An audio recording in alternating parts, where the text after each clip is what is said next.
Ladies and gentlemen of the tribe, welcome back to another Galaxy of Heroes video with me, your boy Scribe, Sector 2 of the Jocasta new Conquest. I love how that rolls off the tongue. We're about to get cheesy in this business, so hit that like button, get yourself a nice plate and a sharp knife, baby, because it's time to eat.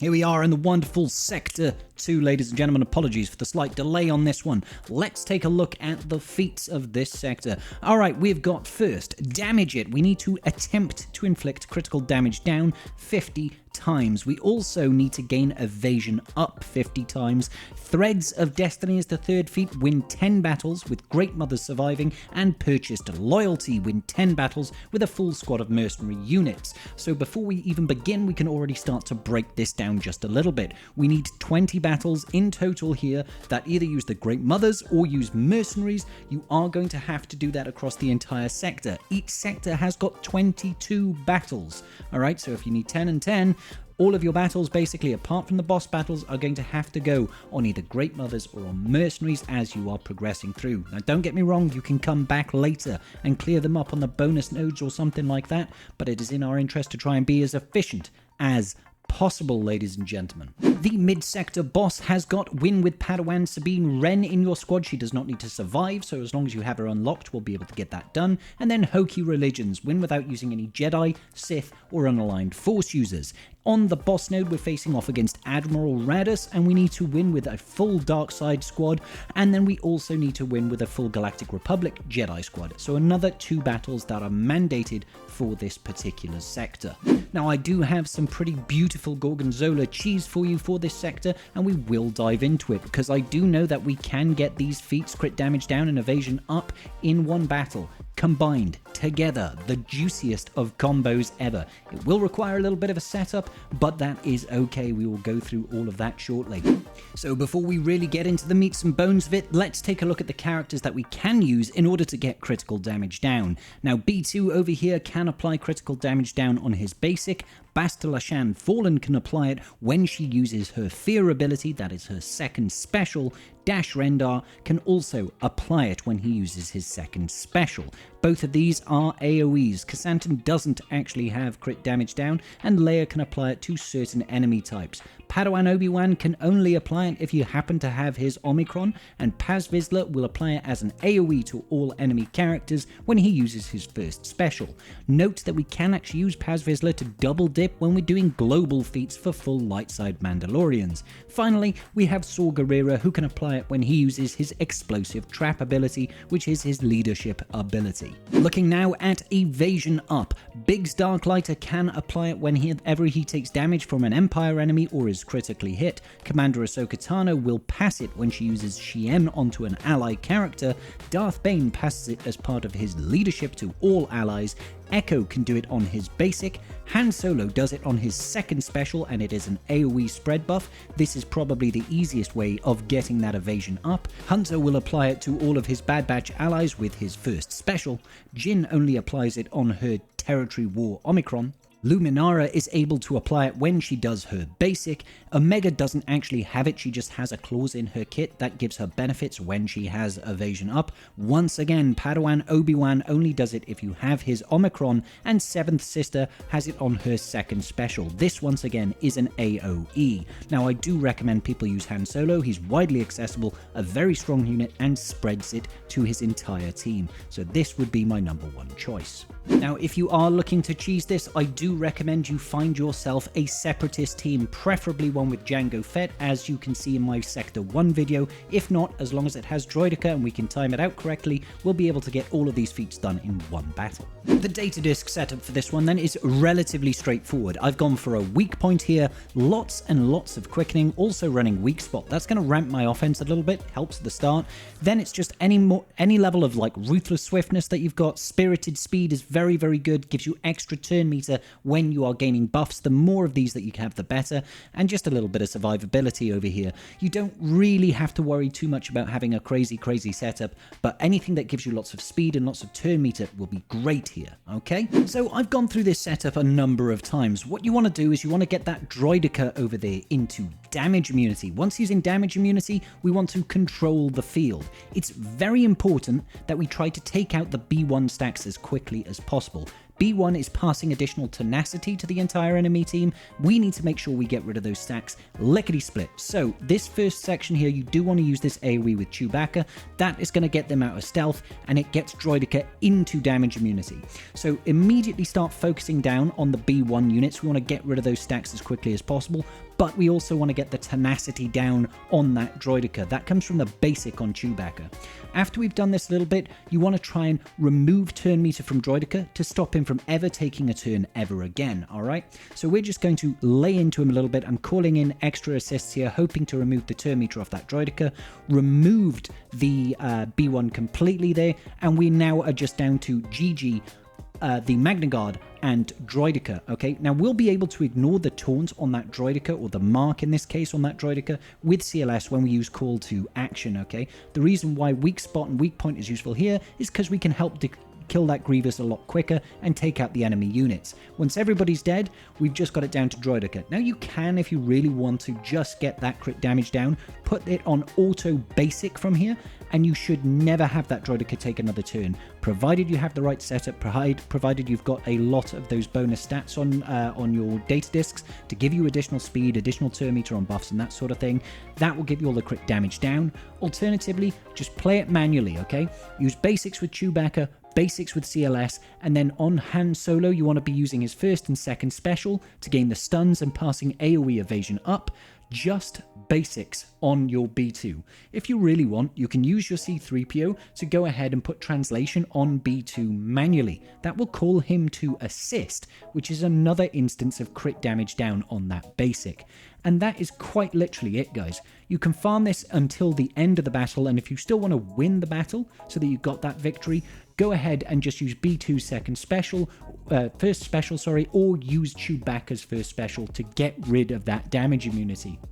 But you can run the clock down all the way here. The sooner you can get it into this stage, you'll get all of your evasion ups and all of your crit damage downs. Now, if you don't have B2, you can also use Dash Rendar. Dash Rendar will be able to dispel at the start. He'll get an AoE daze. Once it's down to just this Droideka, it's all about using that second special once again to apply crit damage down. Those are sort of the easiest guys to get it done with. And you can see here, if you ever want to just finish up the battle, you can do a sort of AoE with those and you'll clear it out very, very easily. So you don't even have to waste the battle here.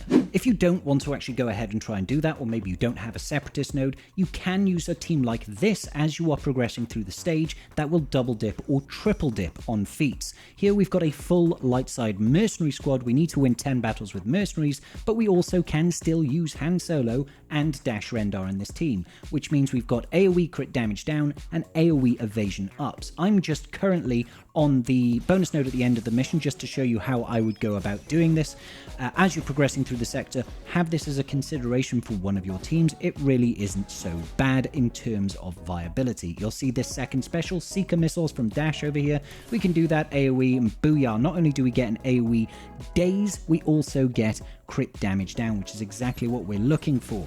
After that, you can go into stuff like Whistling Birds with Bam, but we've also got Han Solo here. He passes the AoE evasion up, so you've got the two elements of it there. It's a useful team to be using, it's relatively strong, and it shouldn't give you too many difficulties. Now, you probably, as you're progressing, you could probably only use this maybe 3 times, depending on how much gear you have on your team, but it's still something to have in your arsenal, and something that you can always come back to this sector later on if you don't want to try and get all of the feats done in one round of the sector, as it were, coming back later once you've got stronger data discs, that sort of thing. I do recommend using a team like this. Gets you mercenary victories, gets you crit damage down, and gets you evasion up. It's a good team to be using as you progress. It goes without saying, of course, that those of you with more developed rosters, or potentially you went for an early Balin Skull, you can take the exact same approach. Take Balin in with Marok and Shin. Not only will this get you your mercenary feats, it will also get you your crit damage down, it will also get your evasion up, and if Marok gets some kills, it's going to help towards the global feat of getting kills with Inquisitorius. So this is another really good team, and is more powerful than that BAM team in my opinion. A good solid one to have. Now, this sector does have a feat that says you need to win 10 battles with the Great Mothers surviving. Fortunately, Great Mothers are very, very powerful, especially with stuff like Weak Spot. I do highly recommend using them. They are really, really strong. The only issue is 10 battles is a lot.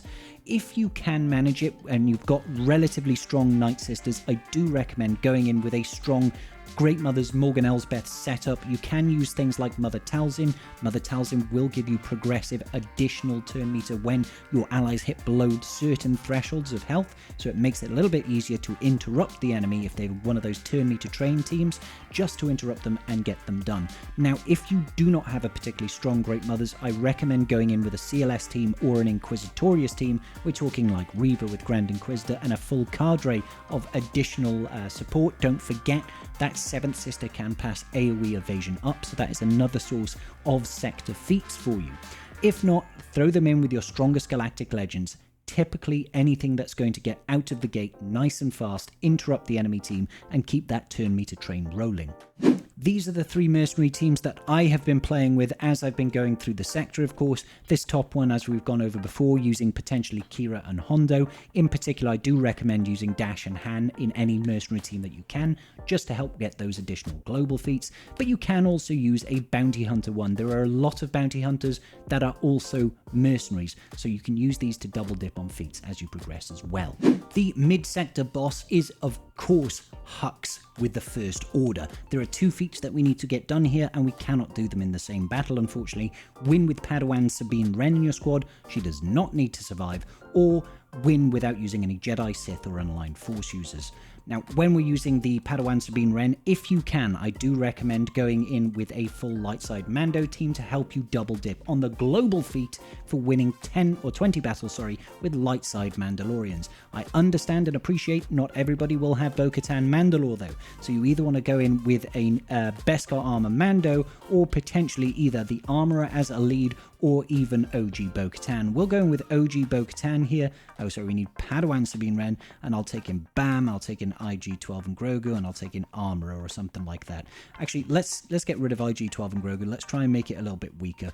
Now, what I will say, of course, if you've got Paz does have an AoE crit damage down on his first special, so if you've got him geared up at all, do use him. I'm just trying to make myself a very weak squad here. Please try and forgive the Relicate Padawan Sabine Wren. Just trying to make it as accessible as possible here. So going through the battle, Hux is actually quite a dangerous team in general, and we get the really cool world between worlds setup here. I'm just going to start off with a little bit of armor shred on crew, hopefully deal some decent damage. You have to worry about this big boy in the background over here. That Sith Trooper will destroy your face, and he will not say sorry about it. Okay, so he's going to come in and do some additional damage soon. Great, okay, cool. So I'm going to go into Whistling Birds here and hope that I actually get an attack off. You never know, these guys do crazy damage. Bo-Katan with the AoE Dispel is great when paired with Bam, because it does feed the Whistling Birds. We do actually manage to get some of this. Okay, so we get our triple stacks of Beskar armor. Let's throw that on Padawan Sabine. Oh, that was actually OG Sabine. Oh, I'm so terrible. The one with the lightsaber, guys. She's the important one. So take out Sith Trooper when you can. He is the priority. After that, it should all fall apart. Whistling Birds coming in hot there, and then we'll take out the First Order Stormtrooper. Again, if you don't have particularly strong Lightside Mandos, then just take Padawan Sabine Wren in with your strongest squads. She doesn't need to survive, you just need to win. When it comes to winning with no Jedi, Sith, or Unaligned Force users, Jabba the Hutt is the team to take in if you've got nothing else, guys. Alright, so this team will just absolutely walk it. There are no Jedi, no Sith, no Unaligned Force users. But obviously, I'm not going to just say, hey, just use your Jabba the Hutt. Not everybody's going to have Jabba the Hutt. Another very strong unit to be using, or very strong team, sorry, to be using with this is going to be your Separatists. In particular, using a General Grievous team. You can use a General Grievous team without any of the even new units, let's say. You could go General Grievous, B2, B1, Magna Guard, and you know what? You could throw in BB-8 if you want. BB-8 is going to give you 8% turn meter per droid ally, so in this instance, 40% turn meter. It will get you out the gate and rolling, and it will count before Hux's leadership cancels out any turn meter gains. So you should be able to get the ball rolling, and hopefully there's enough AoE damage in this team, particularly if you've got stuff like Weak Spot and Weak Point, to ramp damage very quickly. B2 also will take retroactive turns and hopefully put out some buff immunity. You see how we're all going first here? That's because of the wonderful boost that TM gains from BB-8. So we can just start spamming AoEs, as many as we possibly can, taking advantage of that Weak Spot or Weak Point to great effect. We get the buff immunity, and you want to target down the Sith Trooper. He is the biggest threat. Look at the damage ramping. It's crazy how strong this team gets very quickly with that Weak Spot active. I don't know why I'm attacking the First Order Stormtrooper, but it really doesn't matter. As you can see, super, super easy, barely an inconvenience to get that mid-sector boss feat done with GG. Like I said, Jabba makes it easier, but if you've got GG, it's still a doddle. Moving on then to the boss node, the end sector node, we need to win with only dark side characters, and we need to win with a full squad of Galactic Republic Jedi. So once again, we cannot, in this instance, do both of these feats in one battle. We gotta split it, because CG wants our energy's worth. In order to do this, I do recommend you taking one of those mercenary teams, dark side bounty hunters. That will fit the bill for getting a sector feat done. You know, you need your mercenaries done, and it will also work for full dark side team. If you've already done your mercenary victories, then don't worry about it. I highly recommend taking in something like a Darth Revan team or your strongest dark side team. That could be, you know, C or Lord Vader or whatever you happen to like. And then with a full squad of Galactic Republic Jedi, Kelleran Beck is great, but you can do it with OG Qui-Gon Jinn. With strong enough data discs, it's really not so much of an issue. Something like this will really help you get the job done. Qui-Gon Jinn lead with Barriss, she's there for the survivability. Using Jedi Knight Anakin with Snips and GK, they have lots of good synergy together, all Galactic Republic Jedi. Now obviously, if you've got things like Mace, if you've got things like Kelleran Beck, they're a much stronger team. If you have things like Ki-Adi-Mundi, obviously it gives you a big power boost. But we're not here to try and show the biggest and easiest teams to use. I just want to try and get you some teams that's widely accessible. I'll give you the rundown, obviously, of the stronger teams, but realistically, we want to try and get the big, the more accessible teams out there to beat these. Alright, so let's just focus in on Admiral Raddus at the start. He is the big threat, obviously, because once he's gone, we can actually start taking out the enemy team.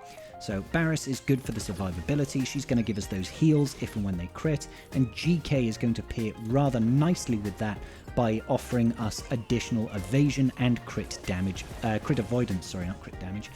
So we did take him out, but then of course Jinn came in with the revive. We killed him again, then go after Jinn. Once you've gotten rid of Jinn, there's no more fear on this team anymore. We are done and dusted. So let's just keep focusing on this. Yeet, and after that, it's a full auto jobby. I'd focus on Cassian probably, or we could get rid of the frenzy over there on Bistat. Oh, he's dead. Okay, everybody's dead. Easy as that, ladies and gentlemen. Obviously, that's not the best team to use, but I'm trying to give you some options here. Let's wrap things up then for Sector 2. What do we need to do as we progress? Going through Sector 2, we need to get 10 battles won with Great Mother surviving. We need to get 10 battles won with full squads of mercenaries. If you have a lot of strong mercenaries, try to split them up into 3 or 4 teams. If you've got Balen Skull, use Balen Skull with Shin and Marok. Maybe throw in Hondo. Maybe throw in Kira or something like that. Then try to get a BAM team with Dash and Han, okay? If you've got Dash and Han, you'll be able to double dip on the sector feats of evasion ups and crit damage downs, okay? You can also use bounty hunters. They are almost all mercenaries, so try to spread those teams out so you can progress. As you're going through each node, try to hit those teams. Take advantage of the fact that Dash and Han are both mercenaries and can pass those good buffs and debuffs out to the enemy team. Don't forget, if you can, try to find a separatist team, particularly one that's got Jango Fett in it. If not, just make sure it's got a Droideka and try to abuse that damage immunity with a CLS team and using either B2 or Dash Rendar to try and get those crit damage downs alongside the evasion up from your Han Solo. The mid-sector boss and end-sector boss both have to be beaten twice if you want all of the data discs from those. One with a Padawan Spin Wrench, she does not need to survive, just take your strongest team in there. Try to focus down the Sith Trooper when you can, take him out, he's the damage dealer, and then unaligned Force users, Jedi and Sith cannot be used. So you want to use something like a GG team, potentially even go ahead and use a Jabba the Hutt team if you have him unlocked. On the final boss node then, we also need to do 2 battles, unfortunately. A full dark side team, just take in your strongest ones. Highly recommend using something like a Darth Revan team, but if not, I'm sure you will have something else there. Just do not take Empire against Admiral Raddus. It is a big mistake. And finally, we need a full squad of Galactic Republic Jedi. Obviously, if you've got someone like JMK, don't take in Commander Ahsoka Tano. She is not a Jedi. Remember, I am no Jedi. And of course, then you can take in things like Ki-Adi-Mundi, or you can go in with a Qui-Gon Jinn squad or a Kelleran Beck squad. If you have put investment into Master Qui-Gon Jinn and Padawan Obi-Wan, those are 2 really solid Galactic Republic Jedi. And that is going to about do it for Sector 2, ladies and gentlemen. Hopefully I've managed to give you some teams and some thoughts and some plans and strategies that you can use to great effect to help you get that red box and unlock Jocasta new before she hits that proving grounds, baby. That's my hope, that's my dream. All I'm asking in return is a little like, a comment down below with your favorite team, and maybe sharing this wider with your guild so I can help grow my audience. I would love if you could do that for me. I will see you all in the very next video. Peace out, and may the Force be with you.